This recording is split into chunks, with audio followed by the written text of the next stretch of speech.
Hi everybody, I'm Evan Irwin, here with coverage manager Glenn Jones, and wanted to talk to you about Indianapolis on February 5th and 6th. We're going to be in downtown at the Fairfield Inn and Suites. We're talking over 17 grand in cash prizes. So many side events, including Two-Headed Giant and Commander. Got a standard open, A Legacy Open. some draft opens, And the Players Club. that's right. So get yourself to Indianapolis and we'll see you in February. This is Grand Prix Nashville champion, Star City Games Invitational champion, and Pro Tour scrub, Jerry Thompson, and you're watching the Magic Show. Perfect.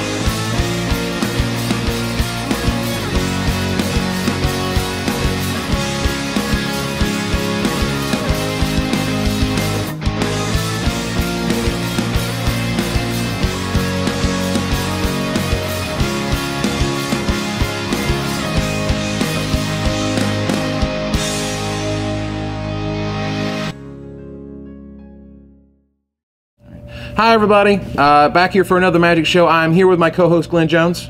Hello, everyone. That's right. And we are here to talk about my exclusive spoiler, Sword of Feast and Famine. Who'd you have to sleep with to get this one, Evan? Woo woo! I'm telling you, it's a little bit better than Bellowing Tangleworm. Not Yeah. gonna lie. The sword's clearly really strong, I think. Pro Green has actually been really good, I think, with the Sword of Body in mind. Isn't this over just the like past Pro tournament. Jund? Is that what this is saying? Yeah, it's definitely Pro Jund. Pro Doomblade and Pro Obstinate Bailiff, I guess, is pretty relevant for most beatdown decks. Like, I know Bolas will just love that. Yeah. The discard's pretty good. I mean, and I've always been a fan of Nature's Will. Like, it's a really popular EDH card, obviously. Like, Omnith loves the Nature's Will, but Omnith will definitely love Sword of Feast and Famine. It'll be completely unreal. Yeah, so let's see this. So the Mirren Crusader essentially has the same Yeah, the same protections. spread. Yeah. And like, obviously, that guy just wrecks poison, but the sword's going to be completely stupid against them, too. Oh, the poison, the infect. Like, this card seems really interesting. And for me, it's, I don't think it's as powerful as either Sword of Fire and Ice or Sword of Light and Shadow. I think it might be better than Light and Shadow. I agree it's not as good as Fire and Ice, but I've never been a super big fan of Sword of Light and Shadow. Really? But, yeah, like, it's okay. I've It's no Sword of Fire and Ice. Like, It's not Sword of Fire and Ice. I know this. I'm just Yeah. saying the Sword of Feast and Famine, it's got I feel some like it's right on upside. the edge there. Like, I feel like the one that makes you go, huh, is the untapping all your lands. yeah, I feel like that's the key to making this sword. finding a way to abuse that is going to be important, I think. Yeah, I mean, you know, Bear Umbra came out and everyone's just like, oh, that's really neat, you know, that's an interesting rare, and then nothing really happened. Yeah, So that's also an aura. You have to keep in mind also, like, the sword is basically kind of free to equip since you're going to main phase it. Like, assuming you can get your guy through, like, you can drop this one out faster. It's not as much of a, you know, pay 5, just drop it on a guy card. Like, Yeah. you can actually just generate some tempo with it. For me, Sword of Famine is also very interesting with the new mythic, the Troll. Oh yeah, I Thrun, love the the last troll. I'm a big fan of the He troll. seems pretty good Yeah. with the sword stuck on him. A lot of protection from a lot of problems. Big, huge beaters that they're going to have are normally green, and then everything else that kills him is going to be black. And I think he it's is- really important it lets him chop through Bitter Blossom, as far as extended goes, Yeah. if you're going to go that route. Like, because I really like Thrun. I think, like, I would think I might be playing him GP Atlanta this weekend if he were legal, yeah. but I can't. But Bitter Blossom is like the one card that I would find kind of obnoxious for him to have to play against, and the sword would definitely just Get right through. Yeah. Ah. So, Sword of Feast and Famine is a mythic from Mirrored and Besieged. I'm absolutely very happy with this card. I think we'll I see think a it's lot good. of play. Thanks for Wizards for my sweet preview card. You can order it now. You can pre-order it right now on StarCityGames.com. And let's get to the rest of the show. all right.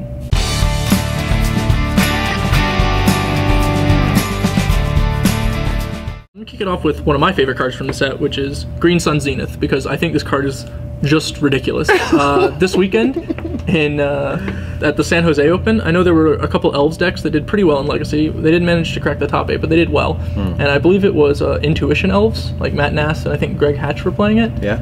And like that deck's playing blue and a 3-mana instant to go find some elves. And this card is literally pay 1 and a green, get target elf. Like, Yeah, it's nuts. And it's get the one you want. Like, it goes all the way up the chain. and it goes into the deck, which means you can actually just glimpse into multiples of it and keep your combo rolling that way. That Like, is so sick. that's actually kind of important, I think. Love Green Sun's Zenith. But I am a big fan of Pith and Needle Guy, Phyrexian Revoker. Man, I never thought like making something a creature would actually make it kind of worse. But like, I'm so sad that this guy can get lightning bolted because otherwise he would be insane. I think the Phyrexian Revoker is going to be like the red deck wins card. Like he's going to be very good. Like he's going to be good in more decks than that even. I think. Like, I agree, but I'm saying like the first thing I would do is put him in 4X and red deck wins. Like good luck with your Jace. Like. I mean, it's one of those cards that I'm always really appreciative that they make. You know, it's necessary. Yeah, I was actually so things don't get out of control. One of the nice things to notice about this card, it's not going to be super relevant a lot of the time, but it can hit mana abilities, which Pythian Needle couldn't. Yeah, like, and that's huge because of Mythic. Or whatever, and Mythic, yeah. So that's not. I don't think it's going to be backbreaking, but every now and then you're definitely going to find that niche utility pop up, and you're going to be glad you could do it. Yeah, and people are going to forget about it too, which is the best part. They're going to have 2 untapped birds, you know, and 2 lands or something, and you're going to play it, and they're going to look at you and be like, name, and you're like, and you go, okay, birds, and then they just. Yeah, in serious trouble, which I think is great. Next one, huge Timmy card, Consecrated Sphinx. Oh yeah, oh man, oh the Timmy juices are flowing up in here, man. I actually kind of hate to say it, but I think this card might actually just be good. Woo! Like, it can get some reasonable value against a Jace, which is always like the big problem for a giant fatty. Like I play it, I draw 2 cards, and then they Jace it back. I'm like, all right, that wasn't so bad. Like. That's fine. It wasn't great, but I mean, it wasn't the end of the world. Right. I mean, people aren't really playing Into the Royal anymore. Like nobody's really playing that much removal. Even like the Vampires decks aren't playing Doomblade sometimes because of the mirror. Like you've got people playing Lightning Bolts and Arc Trails and Disfigures, and you're gonna play this 4/6 guy who literally will kill them in like 3 turns, just bury them under cards. Like it's so sick. Would you please brainstorm with your Jace? Would you please brainstorm with your Jace? Seriously. Yeah, it might actually just be that good. Like this is the card where I think it makes you really appreciate the fact that Wizards is making Commander this format, this official thing. Yeah. Like they are making cards like this because that format exists. Now it may very well have constructed applications because it just seems absurd, but. Regardless, if it sticks for even just a little while, your opponent's going to be very far behind. Meanwhile, I'm going for the throat. Oh, I'm going for the throat. It's so efficient. Like it's so sweet. It's just a nice that guy. Card. I'm just happy it exists. I'm just so happy it exists, and it's nice that you can look at a card like Crush and you can go, there's go for the throat that's going to kill something, and there's Crush that's probably going to kill everything else. These 2 cards sort of almost split you in terms of like when you're drafting. You see these 2 cards together and you go, I'm going to be playing both of them. Would I rather play black or red? And for Constructed, these are the kind of cards that become like the bread and butter of a format. Like the removal that's available. Like Go for the Throat is going to be good, and I think it's going to get those Disfigures out of those Vampire decks for one thing. Like, we can play a real removal spell now. Let's calm down. It was just like, I guess, Rin Flesh and Rin Spirit. Yeah, it's very. That's the exact comparison I would make. Like, because they do certain kills things. Pretty much everything. Like, right. But sometimes you're just like, I can't destroy that Steel Hellkite or Wormcoil or whatever it is, and I love Leonin Relic Warder. This guy is sweet too. That guy seems nuts. Like, are you serious? Turn like 1 Aether Vial, they go counterbalance. You Aether Vial him in, exile on the counterbalance. Just like, what's up? Where you at? I think he's going to be pretty good in Legacy. Depending on how the format shapes, he could be really good in a Standard. I don't really think he will, but it could happen. In Block, I think he's probably going to be really good. He is the 2-drop for Extended White Weenie, though. They needed that guy. Sure. I agree with that. He needs to seriously mess up the Prismatic Omens and the Bitter Blossoms of that format. Yeah, White Weenie is really far back right now, and that guy is definitely pretty strong. Yes, it's one of the top 5 cards of the set, which is Sphere of the Suns, which is awesome. This card is nuts. Like, I don't know about top 5, but I do like Sphere of the Suns. No one is respecting this card like they're supposed to. This card is fantastic. This is the kind of card I love in limited formats. Just something you can take when you see it and gives you a lot of options. Yeah. I have a feeling I'll be playing it a lot in limited. Yeah, I mean, we'll be talking about this later, but I definitely think this is a card that, for the Tezzeret deck, definitely for Tezzeret, crucial card. I agree with that. It needed to exist, and it just does everything you want it to do. Like, it works perfectly with Proliferate in terms of limited and maybe even constructed. And it just fixes all of your mana. It gives you a 5/5 when you play the Tezzeret. Yeah. Like, this card is great. I love really fantastic uncommons. It's the ever-flowing chalice of the set, in my opinion. That it's going to be seeing play in a lot of decks because it just does everything. I could agree with that. I think it's important to know, like, it has, similar to Tumblemind, like, it's one of the cards that, like, people just don't want to kill. Yeah. Because of the way it works. Yeah, because you're like, it's only got 2 charge counters. I've had the awful Metalcraft deck in Limited where, the deck was like all Golem's Hearts, Necrogen Sensors, like all these artifacts that they're like, I just don't want to shatter that. I'm going to hold my shatter for Chrome Steed. But the surprise is no Chrome Steeds. Like, this is all we got. Like, and then they just die with shatter in hand for no reason. Nice. Like, it has that little bit of distraction to it where they're just like, nah, it's not that bad. Like, I'll just let them use it up. I love Treasure Mage. This guy Treasure Mage is spicy. Is fantastic. Wow. Yeah, I'm definitely going to be playing Treasure Mage in block. Like, the blue deck is already one of the better decks, and it lets you main deck one of your Contagion engines instead of having to board it. And I don't like Contagion engine that much anyway, so the fact that I now only have to play one is a significant upgrade. Which is positive. Yeah, I mean, for me, oh god, the ability to find the Worm Coil alone, if it just said... Or Battlesphere, even. If it just said, when it enters the battlefield, go find a Worm Coil engine and put it in your hand. People would be high-fiving over that, and this would be played. They would probably see a little bit. Now, you get the Mind Slavers, you get Steel Hellkites, you get the Battle Spheres, you get, we'll be talking about the Spine of Ishsaw later. Yeah. Like, this card finds a lot of really great answers. Like, it's a very reasonable card. I will say that I feel this is the worst art of the set so far. Not close. It's pretty rough, but I got this sort of salt and pepper shaker vibe guy on top of like the plastic, like Walmart toy. I know that they're going for, sort of really rich contrasting colors. It's sort of a red art on a blue card, so that's kind of neat looking, but yeah, not a huge fan. I am a fan of Blightsteel Colossus's art. Hey-yo! That guy looks like he is. Blightsteel's so sick! Blightsteel is so sick! Oh my god! Blightsteel is fantastic. Really. What were they thinking? He's big. What were they thinking? He definitely is big. Now look, Emrakul went really far in this regard. Like, I know Emrakul went to the point level of creatures right up there. To the top. And then they said, you know what? We're going to make something even better. I mean, this is... Emrakul, for what it's worth, you would rarely, if ever, live after it hits you. But this one, you're dead. It's one hit, dead. Now, things have done this before in the Phage category or what have you, so it's not completely unprecedented, okay? Sure. But certain people, such as certain very large magical luminaries, like Mr. Chapin, are not super happy with this card. One of his bottom 5 cards, he says, in Magic. Because it's a 22/11. It's essentially a 22/11. Sure. I don't like that he costs 12. Is it weird that just bugs me? Like, why isn't he just 11? Well, because the Colossus was 11. The first one. I know. So like, why can't we cap some? Well, they're doing this really cute thing, with Darksteel is Blightsteel. The cards are getting more expensive, but Darksteel is Blightsteel and all this stuff. Like, it's really cute, but at the end of the day, like, I feel like it's okay with paying 1 more mana for Infect, like on the 11/11 track. Sure. I'm not saying that. Like, the thing is, I don't think it would be bad to pay 1 less either. Well, no, and it'd be better if it drew a card and like added. No, I'm saying like I don't think it would be too good. I don't think it would be too good at 11. Like, I would play it equally as much, which is probably going to be 0. But like, if you cut a mana off a card and I still won't play it, that probably means that it didn't. Well, I also feel like in the grand scheme of things, you have to be able to say to people that things cost mana, and if an Infect ability costs 1 mana, then that's reasonable. The expectation. Now, they didn't do it later. We'll talk about the Inkmoth, but Inky. Oh, big inks! Oh my God! Expect to see a ton of this card. Card's good. A ton of it. I mean, in standard.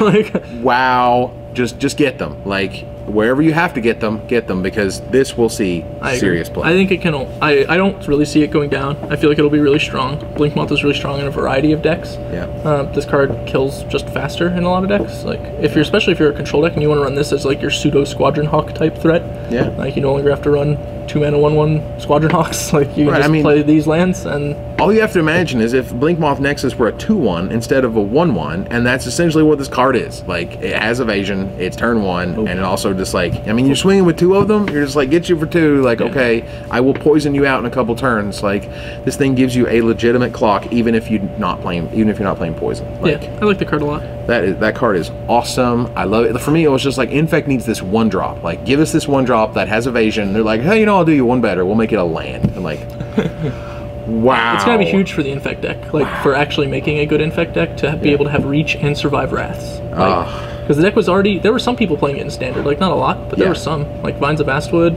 etc. Like, people were playing that deck. And in Legacy, like, that deck might actually just be becoming a player, which is kind of ridiculous to think about, but it doesn't take much. Yeah, like really a land that you can just Might of Old Crowza twice or whatever to kill someone is not ridiculous. Or invigorate, right? Gain some life. Yeah. +4/+4. That's like what, a turn 3 kill if they just tap out or whatever? Yeah. Like, if they can't beat it?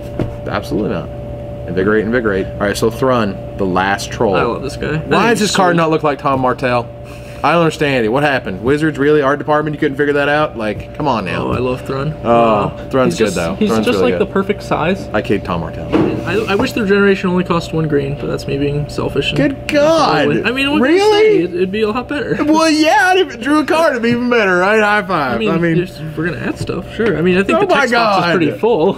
Yeah, like, dude, what do you want, man? Like, this guy is only kept in check because of Infect. If it were not for Infect, this guy would be unreal. And I think he will see pretty significant play, probably an extended as like a Great Sable Stag complement that's also good against like Jund.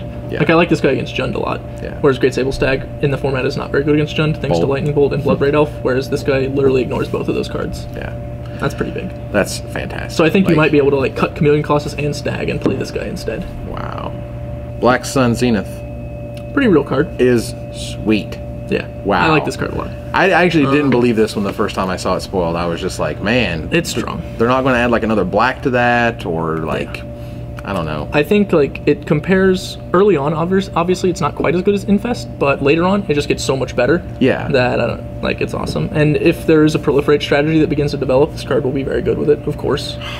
Like, this card just like, I mean, it's not Damnation, but it gives you something very similar. It really wants you to be able to solve Boros. Oh god, the card's so disgusting against Boros. God, it's inhuman. Nice Goblin Guide. Nice everything. Nice Step Links. Oh my god. Step Links, Plated Geopede, Spike Shot Elder, Squadron Hawks. Like, their entire deck scoops for 3 mana pretty much. Like, this card, I mean, it's going to be worth good money for a long time. It's going to be a strong card. So lastly, I want to finish up the segment here with, let's talk about the biggie, which is Tezzeret, Agent of Bolas. I want to caution anyone who thinks this card is bad is that every time someone underestimates a Planeswalker, they wind up looking silly. Because it happens like every set. Like literally every set, they're like, he's pretty good, but he's not that good. And then they just wind up being wrong. Like, right. I mean, I had an impression of this card was okay, and then the more you think about it, and again, it's just like, it's the Elspeths of the world where it just takes some time to see them in play, to watch them work, and then all of a sudden you go like, oh my god, this card is ridiculous. Like, that's a 5/5 forever. Like, your Sphere of the Suns that has no counters on it will now kill me. Like, being able to immediately threaten an ultimate is also really big. Like Garruk, one of the ways Garruk is the strongest is you just play him, untap 2, and then all of a sudden you have an overrun. So like now they have 2 problems. Right. Which is Garruk and all your creatures. Because they have to get rid of both or manage both at least. Right. They can't just leave you with one or it'll start taking over the game. So Tezzeret can do that very similarly. Yeah, they're at 10, you got 5 artifacts, like all of a sudden he must be dealt with now. Yeah. This must happen. It's huge. Like, I think it's great. And so at this point, I think everyone is a little gun shy from the Planeswalkers because of the last batch, because everyone were really excited about Elspeth and Venser and Koth is sort of made out, and everybody else is sort of in the wings, seeing a little play. It's funny because I think Elspeth and Venser are still like very strong. I think Elspeth's 5 is a big deal. Like, obviously one of the biggest reasons I think Tezzeret's going to be sick is because he's 4. Like, all the 4s are good. Like, huge. Can you think of one that's not like? All the 4s are ridiculous. They're all very good. And as they go up the chain, they normally get pretty like Chandra Blaze. Brian Kibler actually was a big fan of Elspeth this weekend in San Jose. He was playing it in his blue-white deck. Obviously made the top 4. Probably worked out pretty well. Yeah. He wasn't alone. A lot of other people were playing Elspeth. I think it's a very good card, and I think Tezzeret's just awesome. Okay, guys, so that was our spoiler show for this week. We'll be back next week with even more spoilers, as we should know the entire set at this point. So this is Evan Irwin. Glenn Jones. Tapping the cards so you don't have to.